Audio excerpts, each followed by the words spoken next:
ماوەی زیاتر لە ساڵێکە حکوومەتی عێراق بە بیانووی سەپاندنی یاسا بڕیاری حکمی سەربازی لە شاری کەرکووک جێبەجێ دەکات و دۆخێکی سەربازی نائاسایی لە شارەکە دەگوزارێت.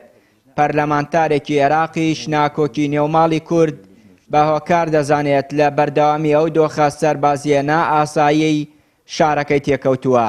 تا ئەوەی کورد لە ململانی حزبایەتی و سیراع بن لە کوردستان لە نێوان خۆیاندا قیادەکە یەک نەبن بۆ مەسەلەی کەرکووک ئەم مۆزعە ئاوا بەردەوامە بێت.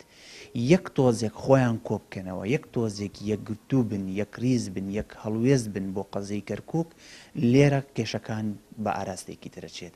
قەزی ئاساییکردنەوەی دۆخی کەرکووک لە بەغدا نییە. ڕەنگە هەندێک لە ئیشەکان پەیوەندی بە بەغدای ڕاستە، بەڵام هەنگاوی یەکەم بۆ ئەوی بڕۆیتە بەغدا دەبێت تۆ لێرە یەک ریز بیت. تۆ یەک ریز نیت، یەک هەڵوێزی ماڵی کورد بەربڵاوە بەرتەوازەیە داواکی لە بەغدا قەزەی کەرکووک بۆ چارەسەرکە ناکرێت.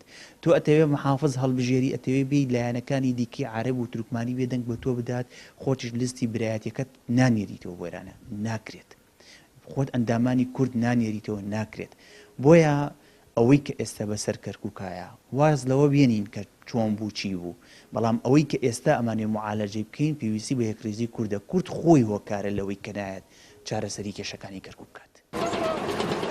لە دوای ڕووداوەکانی 16 ئۆکتۆبەر حکومەتی عێراق هاوشێوەی پارێزگاکانی نینەوا و سەلاحەدین وەکو شارێکی ئازادکراو مامەڵە لەگەڵ کەرکووک دەکات و ژمارەیەک زۆر هێزی سەربازی جێگیر کردووە.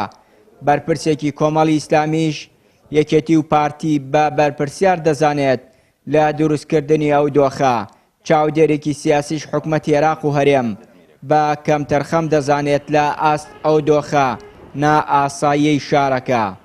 دیارە ئەو وەزعی کە بەسەر کەرکووکا سەپێنەوە حکومەتی عێراقی بە دەرەجێکم لێ بەرپرسیارە چووکە پێشتر کە وەزعی شار بەدەست پۆلیس و دەستگا ئەمنیەکانەوە بووە، جێشی عێراقی لێرە نەبووە، پێشمەرگە لە دەرەوەی شار بووە. ئێستا کە جێشی عێراقی پێشمەرگە نەماوە، جێشی عێراقی لێرە باڵادەستە، حکومەتی عێراقی باڵادەستە هاتووە جێشەکەی هێناوەتە ناو شارەوە. ئەوە بە حەقت وەزعێکی نەهەمواری دروستکردەوە. بە دەرەجەیەکم حکومەتی عێراقی دوایش پارتی ویکیتی لە وەزع بەرپرسیارن، ئەوان ئەو وەزعیان هێناوەتەکەیەوە ناخۆشیان ڕێک ناکەون لەسەر ئەوەی کە وەزعی پارێزگای کەرکووک ئاساییکەنەوە و ئەنجومەنی پارێزگا کاراکەنەوە و محافظ دانن، بە هەردوو لایەن ڕێک ناکەون لەسەر ئەوە. بە حەقت بە دەرەجەی دووهەم پارتی ویکیتی لە وەزع بەرپرسیارن و خەڵکەکەش باجی خەڵکی کەرکووکش باجی ئەو وەزعادە.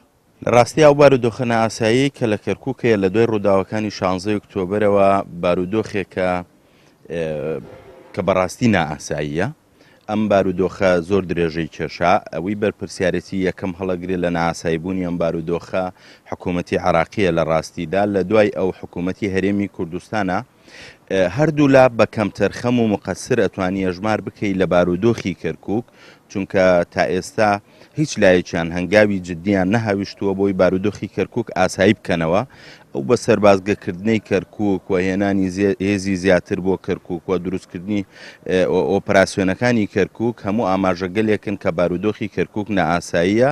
لە دوای 16 ئۆکتۆبەرەوە حکومەتی عێراق دەسەڵاتی تەواوی لە کەرکووک و ناوچە جێناکۆکەکانی دیکە بەکاردەهێنێت تا بتوانێت بە تەواوی بڕیار و فەرمانە سەربازی و ئیدارەکان بخاتە ژێر ڕکێفی خۆی.